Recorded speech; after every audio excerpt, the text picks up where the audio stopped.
My prayers don't let my gonna hang like I'm a stud without the Aaron. I'm going forward, but I can't see this while I'm staring. I know I'm the best, I got 'em.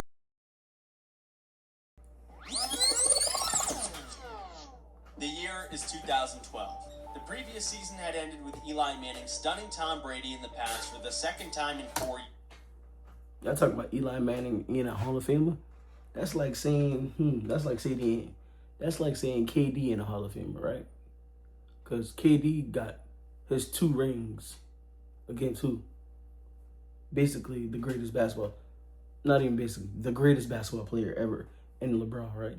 Eli got 2 of his best Super Bowls against the greatest quarterback of all time. Make it make sense. Eli Manning isn't Hall of Famer, and he got his rings are more valuable than Peyton's rings. Let's be real. Manning was officially elite, and after losing another Super Bowl to the Giants, the Patriots added rookies Chandler Jones and Dante Hightower to retool their defense. Nasty. A notch or 2 down the AFC East totem pole, the Jets were turning into a circus. Rex Ryan was still talking big, but Mark Sanchez was an imposter, and the front office had just traded for Tim Tebow. This experiment was so ass. But y'all remember Tebow? First of all, they try to use Tebow like how the Saints used Taysom Hill, wildcat formation. They should have just let Tebow play quarterback. But I just honestly think his game didn't translate to the NFL. He had that run in Denver where he was decent. He was average. But he never showed signs that he could be an NFL quarterback.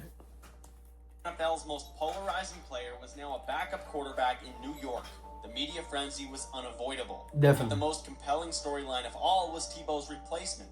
After missing the entirety of 2011 with a neck injury that threatened his career, Peyton. the Colts released Peyton Manning outright, ushering in a new era and cutting ties with the quarterback who had been the face of their franchise for 14 years. Peyton was a dog. Within weeks, Manning signed with the Denver Broncos, inheriting a team that had just been America's favorite underdog. Manning was barely supposed to be able to throw again, much less dominate. And at the same time, a fresh generation of quarterbacks was arriving. The 2012 draft produced one of the most stacked rookie QB classes. Let's be real. Who had the better first year? RG3 or Andrew Luck? If we talking about, I think Andrew Luck had the better statistic year. I don't know how to say that, but I think Andrew Luck as a passer had the better year because he got his team farther to the playoffs. He could make every throw, but that motherfucking RG3 burst onto the scene. Literally.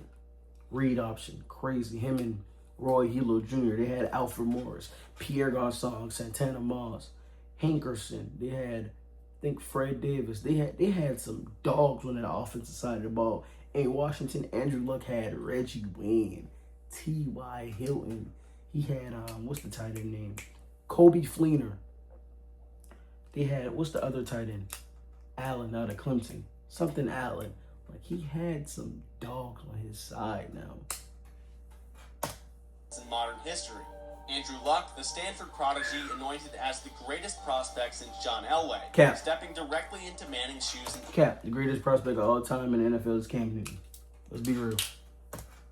Robert Griffin III, the Baylor Heisman winner and track star whose blend of speed and accuracy made Washington trade a fortune to draft him second overall. Ryan Tannehill, the greatest trade they ever did. Miami.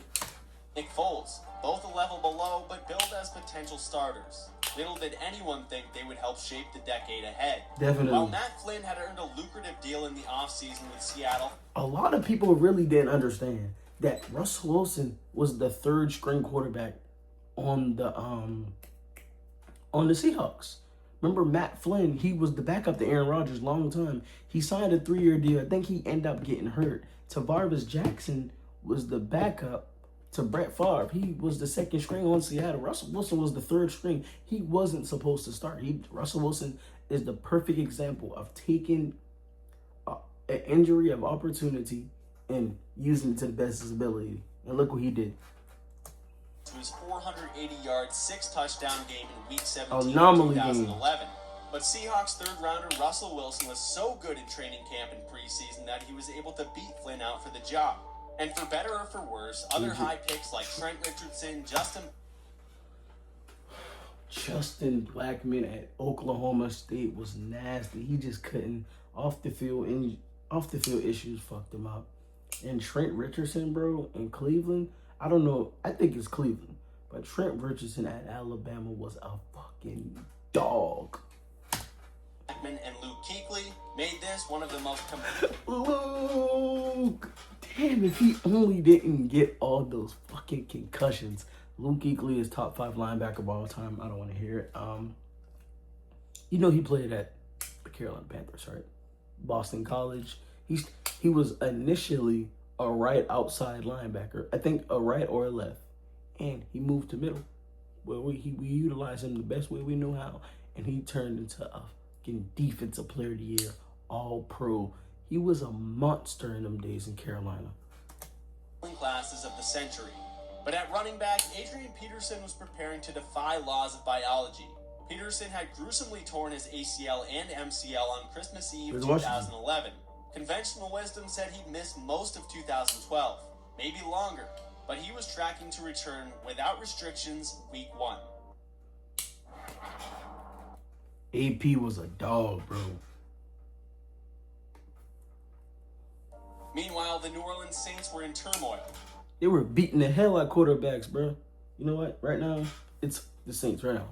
The Saints right now. Because they got my Panthers in a distraught feeling right now. 7-7 heading against Tampa Bay. We need to beat the hell out of y'all. But let's go. The bounty gate was insane, though. NFL had dropped the hammer over Bounty Gate, a pay-for-entry system allegedly organized by defensive coordinator Greg Williams. Sean Payton was suspended for the entire season, and Williams was banned indefinitely. Drew Brees, left without his offensive mastermind coach or defensive support, would have to carry the team on his own. And on both coasts, each of the Harbaugh brothers had something special going. John Harbaugh's Ravens, coming off a heartbreaking AFC Championship loss, were chasing a ring before the clock struck midnight on Ed Reed and Ray Lewis. Jim Harbaugh's 49ers were their NFC mirror, coming off a 13-3 season and equally devastating NFC Championship loss. And before any of these stories could unfold, the league itself was a mess. A referee lockout led to replacement officials handling the early season. There was no way this could go well. With football in full swing, I've teamed up with DraftKings Sportsbook to bring you the perfect way you about to get me, bro. Opening night against the Cowboys. But Tony Romo decided to crash the party, throwing for over 300 yards and 3 touchdowns in a win. But on opening weekend, everyone's eyes were on Denver. The football world held its breath when Peyton Manning took his first snap as a Bronco on Sunday Night Football against the Steelers. And in vintage Peyton fashion, he threw for 253 yards and 2 touchdowns. In the third, he hit Demaryius Thomas on a screen that turned into a 71-yard go-ahead score. The same guy that had buried Pittsburgh in the playoffs. Definitely. But while Peyton was reminding everyone who he was, RG3 made one of the greatest debuts in NFL history. At just 22 years old, he waltzed into the Superdome and gracefully outplayed Drew Brees. That motherfucker, when he threw that bomb to Pierre Garçon, him in that week 1 matchup, when he outdueled Drew Brees, I say, yeah, RG3 is one of them ones. By far, one of the top 3 greatest rookie seasons of all time. In my opinion, I'm going to be real. This is just my opinion. I think the 3 greatest rookie seasons of all time. You got Jaden Daniels, number 3. RG3, number 2. Cam Newton, number 1. Cam Newton, I don't care what nobody says. He has the greatest rookie season of all time.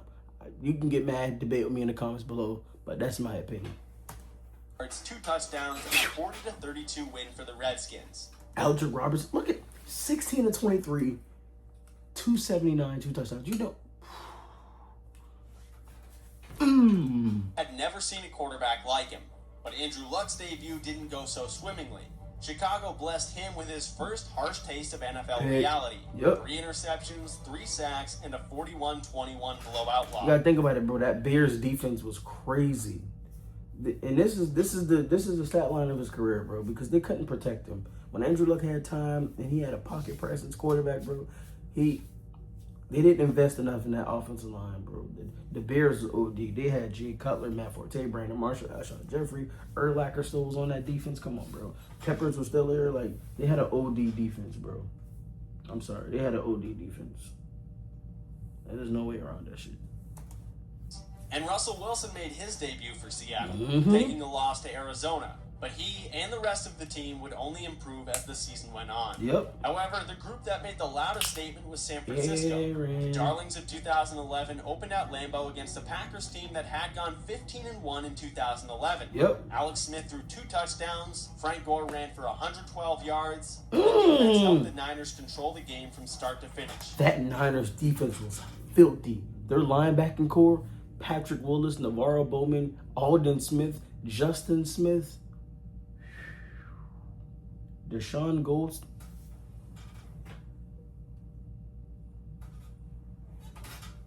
Who was this? It's filthy. Winning 30-22. Elsewhere, the Texans got off to a hot start. Behind second-year edge rusher J.J. Watt, Arian Foster, and one of the league's best defenses, they steamrolled their way to 4-0, outscoring opponents 126-56.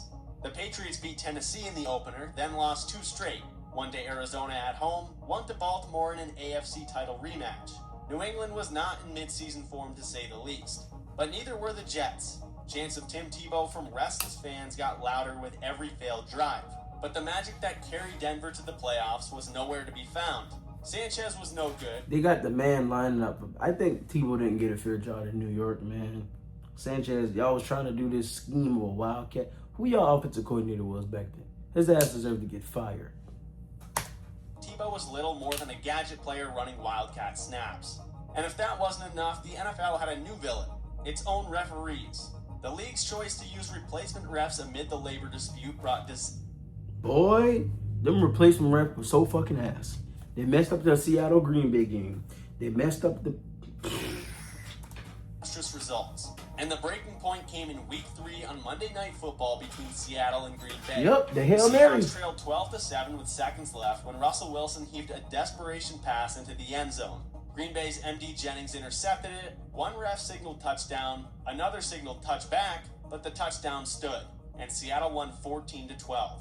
The Hail Mary instantly became one of the most infamous plays in NFL history, and the league instantly caved and reinstated the real officials after the integrity of the game had been publicly humiliated.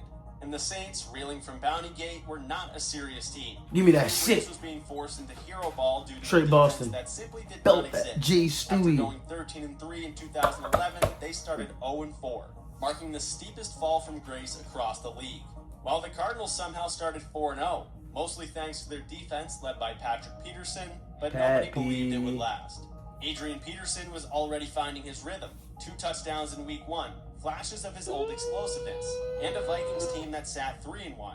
He didn't hit 100 yards until Week 4, but the fact that he was even on the field was an achievement in and of itself. Boy, AP is this. October. The Texans entered October as one of the league's last unbeaten teams. And in year 2, J.J. Watt was turning into the most destructive defensive player of the century. In his prime, J.J. Watt was the best defensive player in the league. Besides Luke Kuechly, him and J.J. Watt took over the league. 5 games, he had 7.5 sacks. Matt Schaub was a solid QB at this time, and Andre Johnson was still one of the most physical receivers in football. Body bagged his little ass At Dre. this time, and Andre Johnson was still one of the most physical receivers in football. Houston looked unstoppable until they ran into Aaron Rodgers on Sunday night in Week 6. The 2-3 Packers were desperate to get back to 500, and Rodgers made sure they did just that by torching the league's best defense, throwing 6 touchdowns for a 42-24 win. Meanwhile, Peyton Manning was still shaking off the rust. The Broncos were inconsistent through the first month and a half, but in mid-October they found their stride. On Monday night against the Chargers, they trailed 24-0 at halftime. But Peyton threw 3 touchdowns in the second half. The defense scored twice, and Denver completed one of the greatest comebacks ever to win 35-24. Officially, Peyton Manning was a dog, man. Announcing themselves as contenders. But RG3 was clearly the league's most electric quarterback. Yes, he Against was. the Vikings in Week 6, Griffin accounted for 320 total yards and 3 touchdowns. Yes, he sealing did. the game with Read a option. 76-yard touchdown run High to the step. sideline. The Redskins were 3-5 on Halloween, but he was the early favorite RG3 was that boy. for Rookie of the Year. And his division rival Eli Manning was showing why you can never count him out. In the Week 6 NFC title rematch, the Giants beat San Francisco 26-3, holding the 49ers to 80 rushing yards and making Alex Smith look like a backup again. 1 week later, they beat Washington thanks to another Eli fourth quarter special. But down in New Orleans, it was a different story, yet an inspiring one. The Saints were buried in the standings. However, in Week 5 against San Diego, Drew Brees broke Johnny Unitas' record for consecutive games with a touchdown pass, 48 straight.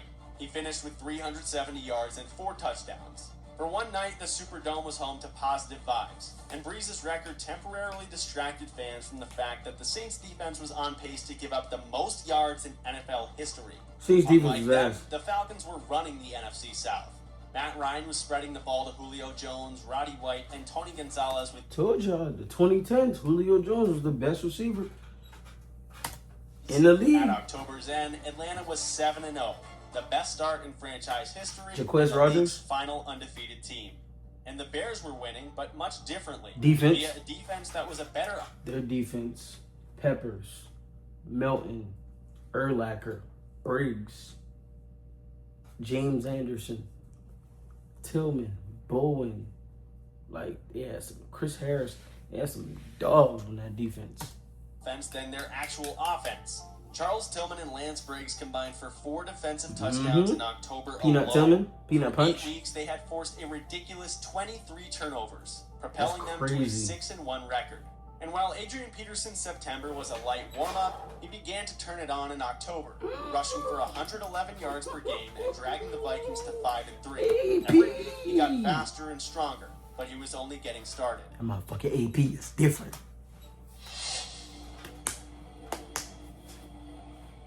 The Texans entered November with still only the 1 loss at 6-1.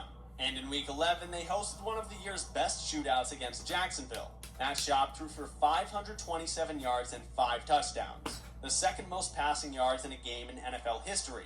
Andre Johnson went off for 273, including the game-winning 48-yard touchdown in overtime. It was beautiful. The Texans, bro, that was that year. They were 9-1. They were cruising. Also proved that Houston, despite J.J. Swatt's historic season, could be scored on. That same week against the Eagles, RG3 delivered his magnum opus. 14 of 15 passing, 4 touchdowns, 0 turnovers, and a perfect passer rating in a 31-6 win. The Redskins were creeping toward 500. And 600 miles away, Andrew Luck was building his own case for Rookie of the Year. Yes, he did. The Colts had already doubled their win total from 2011 after Week 8, but the game everyone remembers came in Week 9. Luck threw for a rookie record 433 yards against the Dolphins, leading the Colts to a 5-3 start. While head coach Chuck Pagano was away battling leukemia, his young quarterback was blossoming into a star under interim head coach Bruce Arians. That Luck, the T.Y. Hilton connection was insane. But the Patriots were November's team of the month. They actually humiliated the Colts 59-24 behind 3 touchdowns and 2 pick Tom Brady is that boy. And 4 days later on Thanksgiving, they went nuclear on the Jets 49-19, the night of the Mark Sanchez butt fumble. After embarrassing teams all month, the Pats stood at 8-3. But were they peaking? Tom Brady 18 of 28, 3 touchdowns, 323, 35 points in the second quarter. You don't see that no more. That's crazy. 5 turnovers, 4 fumbles, 1 pick. June? Out west, Jim Harbaugh made the biggest gamble of the year. When Alex Smith went down with a concussion, Colin Kaepernick stepped in. And 2012 was never the same. His first start came in Week 11 on Monday night against Chicago. And he decimated one of the best defenses in football, showing off elite arm strength and 4.5 speed. The 49ers won 32-7, and the Smith era was... Look at Cap. 16 to 23, 242, 2 touchdowns. Alden Smith, 4 sacks. I'm telling you, bro, that 49ers team back then was disgusting. But Jim's brother John was managing an adversity-filled season in Baltimore. Reigning Defensive Player of the Year Terrell Suggs returned in Week 7, just 5.5 months after a controversial off-season torn Achilles. But Ray Lewis had gone down with a torn tricep 1 game earlier. However, in Week 12 came one of the most iconic plays of the decade. Ravens at Chargers. Baltimore trailed by 3 with under 2 minutes left. I remember this. On 4th and 29, Joe Flacco dumped the ball off to Ray Rice. He cut left, evading 3 defenders, dove through a tackle, and incredibly picked up the first. The Ravens How won the an fuck do you let him? and if anything was going to come of their season, There's no reason y'all let a 4th and 29. You let Ray Rice. it would all be traced back to Ray Rice on 4th and 29. 29. But while the Ravens pulled off a miracle, the Steelers couldn't catch a break. They found themselves in playoff contention at 6-3 after a Week 10 overtime win over the Chiefs. But in that game, Ben Roethlisberger went down. Byron Leftwich and Charlie Batch spent time under center in the following weeks, and Pittsburgh's season was derailed. They lost 13-10 to Baltimore on Sunday night. Then 1 week later, fell to the 2-8 Browns after committing 8 turnovers. But as they fell, the Bengals rose. After a midseason slump dropped them to 3-5, Andy Dalton and AJ Green. Cincinnati caught fire in November AJ. behind Andy Dalton and AJ Green, AJ. winning 4 straight from the to city. the playoff race. Their defense, with Geno Atkins and a young Vontaze Burfict, was also among the strongest in football. Disgusting. At the end of November, they were the AFC's most underrated threat. Did you see it? Trying to tip. AJ Green don't get the credit he Similar deserves. to the way the Lions were in 2011, Calvin. Detroit was one of the league's feel-good stories. A young, explosive team that escaped the basement to make the playoffs at 10-6. Matthew Stafford threw for over 5,000 yards and 41 touchdowns. And Calvin Johnson staked his claim as the most unguardable receiver alive. Megatron. Expected to take another step in 2012, the Lions instead limped to 4-7 after an overtime loss to Houston, becoming one of the year's biggest disappointments. Stafford had just 14 touchdowns, but on the bright side, Calvin Johnson had already logged nearly 1,300 yards receiving, and history was in store for him. In New Orleans, Drew Brees and the Saints began to make a run. Struggled. They surged to 500, Jimmy. even handing the Falcons their first loss of the Drew season. Brees and Jimmy Graham was filthy. But the optimism I think didn't Cam last struggled long. this year. In their second matchup against Atlanta, Brees threw 5 interceptions, and the Saints fell to 5-7. That's crazy. Through it all, the Falcons kept cruising at the top, 11-1. While Adrian Peterson's season took an insane turn, he ripped off 182 yards against The Seattle. fact he did that against Adrian Peterson did it against this prime defense. That's crazy. Then 171 against Detroit, ripping off 60-yard runs with ease. After Week 12, he had over 1,200 rushing yards, but the best was yet to come. As for the NFC East, the Cowboys kept floating around 500. The Giants were dominant in October, but lost back-to-back games to Pittsburgh and Cincinnati in November. And the Redskins got hot. With RG3 and rookie running back Alfred Morris, they torched Dallas on Thanksgiving 38-31, Built the ass. rejoining the wild card race. Built to ass. You know what I tell you? Built to ass. RG3 and Alfred Morris, that read option, nothing like it. Morris wasn't the NFC's only great rookie back. Tampa Bay's Doug Martin out of Boise State delivered one of the greatest R.I.P. Doug Martin, man. R.I.P. Doug Martin. They call him the hamster. He was a beast. individual performances in NFL history when he single-handedly buried Oakland in Week 9, running for 251 yards and 4 touchdowns. That game catapulted Martin into stardom and turned the Buccaneers into an unexpected playoff threat for a brief window. He was shifty and powerful for 5'9", earning the nickname Muscle Hamster, which he famously hated. Though Tampa eventually faded down the stretch, the tale of 2012 cannot be told without Doug Martin. December is when football really get locked in. In Seattle, Russell Wilson was no longer the polite rookie who slipped to the 3rd round. The Seahawks went on a December rampage, winning 5 straight, including a 58-0 destruction of Arizona, 57 points. the 3rd largest shutout in NFL history. 1 week later, they dropped 50 points on Buffalo. After that, a pummeling of the 49ers on Sunday night in one of the loudest games CenturyLink Field had ever hosted. Wilson's numbers were elite over the final 8 games, with 16 touchdowns to just 2 interceptions. That was a beautiful throw. Now that Seattle had a good QB to complement Marshawn Lynch and their elite defense, they were arguably the most complete team in football.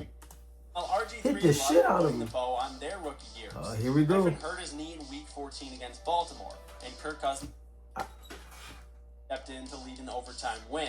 But Griffin This is what I want to know. And this is my question to all my Commander/Redskins fan out here. What would have happened if RG3 would have sit out week 15 and on, and let Kirk Cousins start the rest of the year? You think that would have had a difference in his career years after that? Because after he tore his ACL, he was never the same. To finish the year. They were trying to make him a pocket quarterback. Imagine being able to build RG3, like, I hate when people, I don't want to use the word hate, but I strongly dislike when they try to make quarterbacks who are known for mobility. The same thing with Lamar Jackson trying to do. He's trying to prove a point to be in the pocket, bro. Go be electric, bro. Go show them why you are Lamar Jackson. Just like they try to make Cam Newton a pocket passer quarterback. No, let him run. Let him do what he do best. And Kirk Cousins stepped in to lead an overtime win. But Griffin returned to finish the year. Washington ended the season on a 7-game win streak. And in Week 17, the eventual Rookie of the Year beat the Cowboys in prime time to clinch the NFC East. A game in which Alfred Morris ran for 200 yards and 3 touchdowns. Big Alfred. As for luck in Week 17, the Colts beat Houston 28-16 to clinch the playoffs. And head coach Chuck Pagano returned to the sideline for the first time since Week 4. Kobe Fleener. In a moment that was as emotional as any. Luck set a rookie record with nearly T.Y. 400 passing yards and carried the league's worst roster to 11 wins. While Bruce Arians won Coach of the Year. Houston, once 11-1, stumbled badly, losing 3 of their last 4, but still won the division at 12-4 on the back of J.J. Watt's historically dominant 20.5 sack Defensive Player of the Year campaign. In contrast, Denver was peaking in December. The Broncos ended the regular season on an 11-game win streak, winning every game of December by double digits. Manning threw 37 touchdowns. And Peyton Manning had some fucking weapons on that Denver team. Let me list a few of them.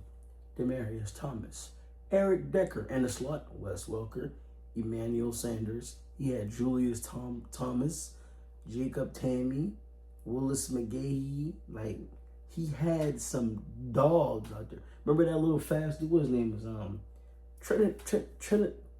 Trinidad Holiday, some shit like that.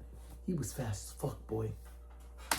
Defense with Von Miller and Champ Bailey was top 5. Yes. The once doubted free agent gamble was now the smartest signing of the offseason and soon to be comeback player of the year.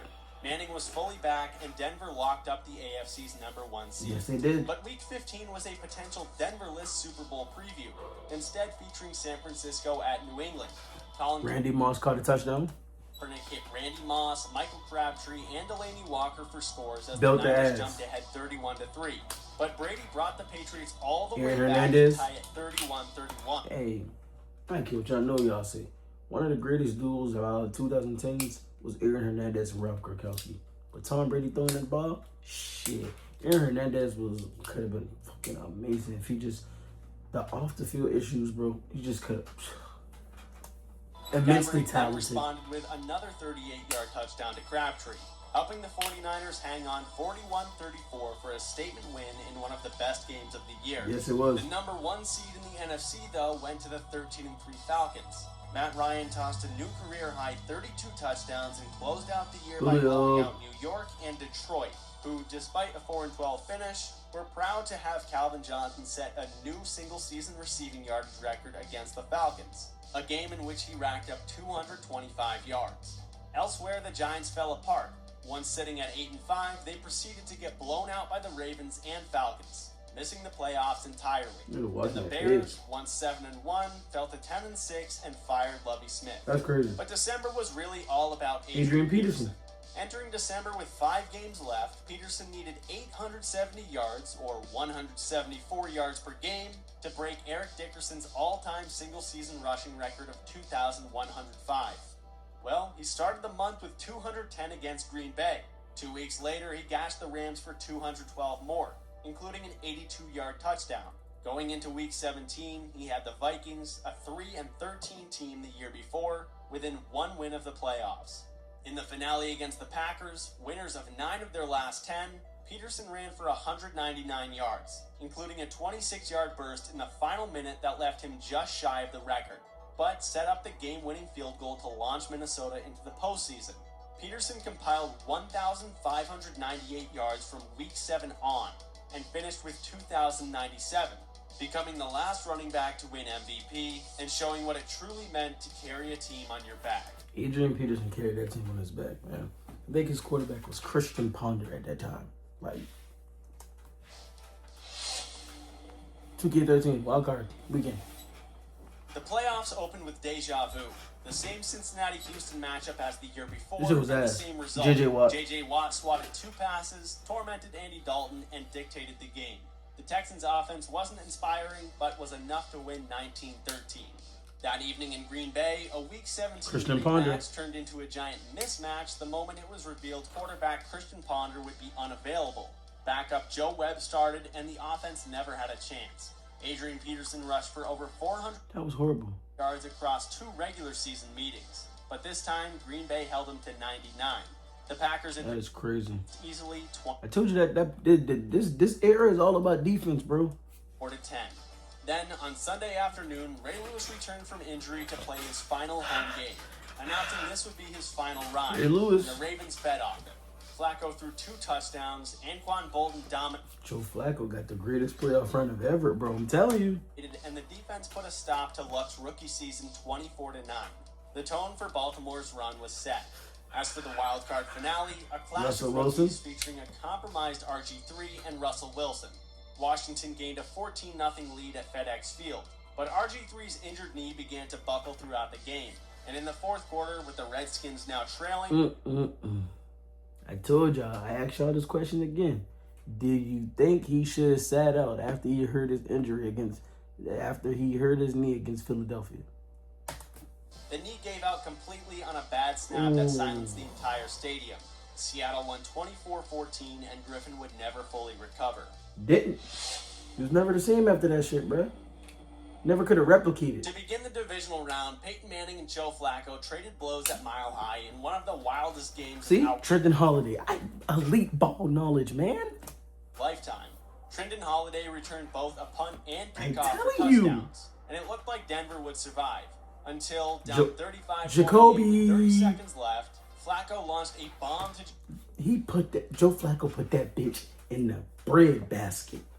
Jacoby Jones. Broncos safety Raheem Moore badly misplayed it, allowing a 70-yard touchdown known as the Mile High Miracle.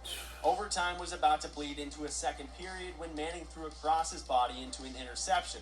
Moments later, Justin Tucker drilled the winner, eliminating the top-seeded Broncos 38-35 in double OT. That's crazy. Following that, in San Francisco, the Colin Kaepernick experience was Read on option. full display.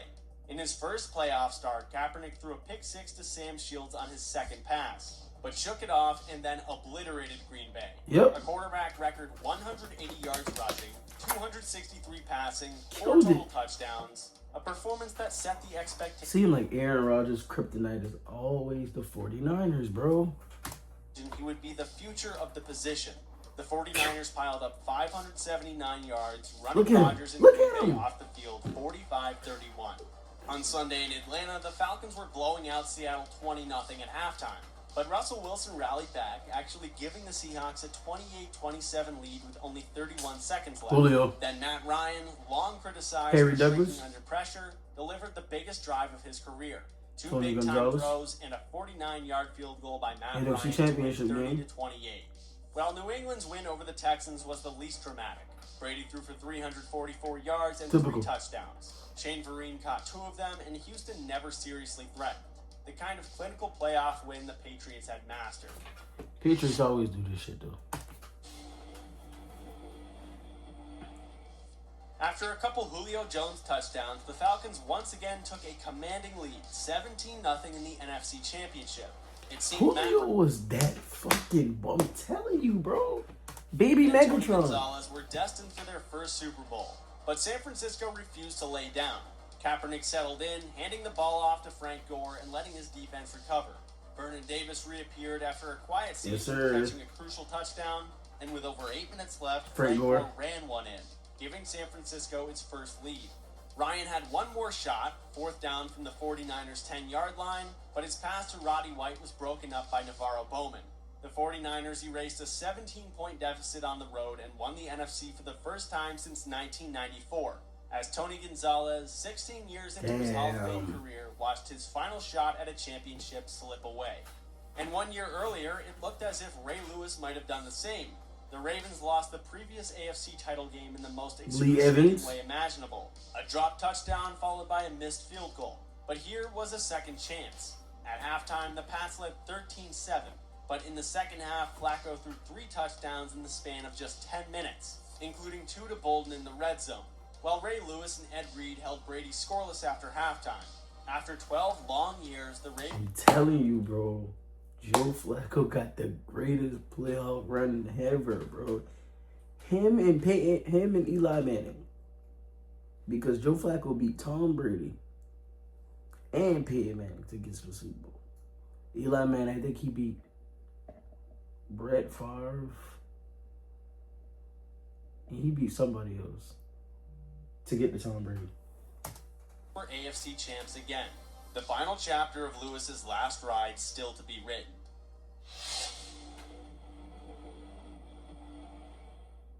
The 2012 NFL season ended with one of the strangest and most unforgettable Super Bowls in history. A family feud on football's grandest stage. 2 brothers stood on opposite sidelines. It was billed as the Harbaugh Bowl, but it became so much more. Joe Flacco, whose postseason had already been won for the ages, sparking debates about whether he was elite, indeed played at an elite level. In the first half alone, he threw 3 touchdowns, a dart to Anquan Bolden in tight cover. I'm trying to tell you, bro, these years, the football was probably prime.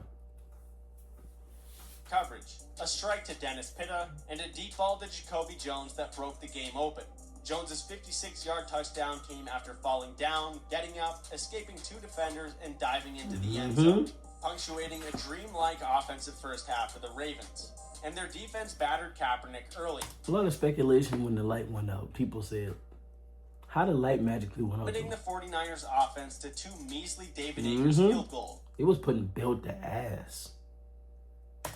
By the time Beyonce stepped on stage, the Ravens were in the locker room up 21-6. Then Jacoby Jones returned the second half opening kickoff, 108 yards for a touchdown. They got to show the dance. Longest in Super Bowl history. Oh, they sold. Until the lights went The off. power outage at the Superdome lasted 34 surreal minutes. Fans joked that the NFL had unplugged the Ravens to keep it interesting. Well, when the lights came back on, so did San Francisco. Yes, they did. Kaepernick led touchdown drives on back-to-back possessions. A 31-yard pass to Crabtree, then a 6-yard run by Frank Gore. After a field goal, Baltimore's 22-point lead had shrunk to 5 in 4. Hold on, y'all.